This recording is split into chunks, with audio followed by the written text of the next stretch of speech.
नमस्कार, Colonel Ajay Singh Ajay astro money group first global astro finance digital channel से आपसे मुखातिब होता हूँ। आज है 24 जुलाई सन 2024। दोस्तों, आज के एपिसोड में हम चर्चा करेंगे बजट में कुछ महत्वपूर्ण घोषणाएं हुई और उसका क्या असर हुआ। सबसे ज़्यादा असर सोने व चांदी की कीमतों पर पड़ा। आज हम इस एपिसोड में सोने व चांदी के ऊपर करेंगे चर्चा।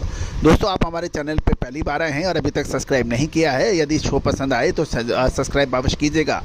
देश दुनिया का पहला चैनल है जो 42 कमोडिटीज़ 5 मार्केट पर लगातार अपडेट और विश्लेषण देता है और आपको वहाँ दर्शकों हम वर्तमान ही नहीं भविष्य का भी करते हैं सटीक आकलन।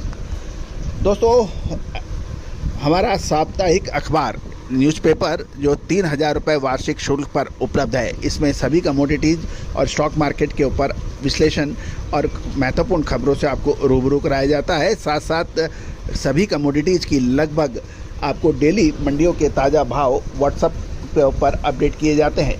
दोस्तों, इसके लिए आज ही आप संपर्क कर सकते हैं। जानिए रिपोर्ट विस्तार से। दोस्तों, सरकार ने 23 जुलाई को मोदी सरकार का तीसरे कार्यकाल का पहला बजट श्रीमती सीतारमण मैम ने घोषित किया।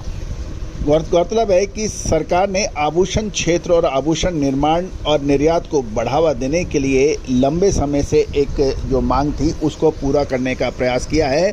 इसमें सोने और चांदी के आयात शुल्क पर 15% से घटाकर 6% आयात शुल्क कर दिया गया है। ऐसे में मूल सीमा शुल्क को 10% से घटाकर 5% कर दिया है और 1% AIDC कर के साथ कुल शुल्क 6% हो जाएगा। नए इंपोर्ट ड्यूटी स्ट्रक्चर के बाद सोना लगभग 6,000 रुपये प्रति 10 ग्राम और चांदी लगभग 7,600 प्रति किलो सस्ती होने की उम्मीद लगाई जा रही है।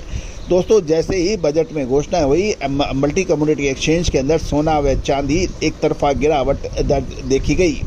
गौरतलब है कि ड्यूटी की कटौती की खबर के बाद MCX सराफा बाजार में घबराहट भरी बिकवाली देखी गई और सोना लगभग 4,000 रुपये और चांदी भी लगभग 4,000 रुपये गिरने के समाचार हैं। एक समय तो सोना 4,4400 रुपये तक गिर गया था, जो आखिरी बार 3,700 रुपये तक गिरा था। चांदी में भी 5,000 रुपये की गिरावट आई और अंत में घटे हुए दाम से 1,000 रुपये की रिकवरी, यानी जिन्होंने सौदे शॉर्ट किए थे उन्होंने मुनाफा वसूली की। सोने में 400 रुपये की तेज़ी देखी गई थी एक समय और अंडरटोन अभी भी कमज़ोर बताया जा रहा है। गौरतलब है कि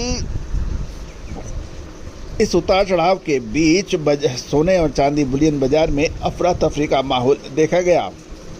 लंबे समय तक चांदी में 1 लाख रुपए की चर्चा बाज़ारों में थी, जो ये 98,000 तक पहुंच भी गई थी और अब 85,000 हो गई है। और ब्याज शुल्क बहुत अधिक है, इसलिए कि वायदे में जो कैरी फॉरवर्ड करेगा उन्हें ब्याज का बदले का बोझ भी काफ़ी बढ़ता है। गौरतलब है कि 23 जुलाई का दिन हेजर्स के लिए बहुत शानदार रहा, क्योंकि उन्हें लगातार ब्याज और बदले के अंदर पैसा देना पड़ रहा था और मार्जिन में इतना उतार चढ़ाव होता था कि छोटा रिटेल व्यापारी स्टॉप लॉस का मैनेजमेंट ही नहीं हो पाती थी।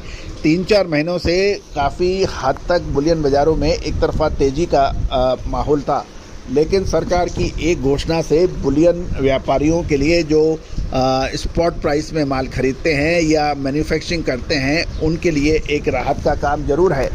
साथ साथ उपभोक्ता जो सोने चांदी के अंदर आभूषण के अंदर विश्वास रखते हैं उनके लिए भी एक अच्छा कदम माना जा रहा है। दोस्तों, अब देखना यह है कि आने वाले लगभग 1 से 2 महीने बुलियन बाज़ार में क्या गतिविधि रहेगी। भारत गोल्ड का सबसे बड़े इंपोर्टर्स के रूप में एक माना जाता है। दोस्तों, सोना चांदी, कच्चा तेल, कॉपर, एल्युमिनियम, जिंक और स्टील जैसी धातुओं के ऊपर आप लगातार अपडेट और खबरों को रूबरू होने के लिए चैनल को विजिट करना, साथ साथ सब्सक्राइब करना बिल्कुल ना भूलें। All the very best, good luck, happy trading.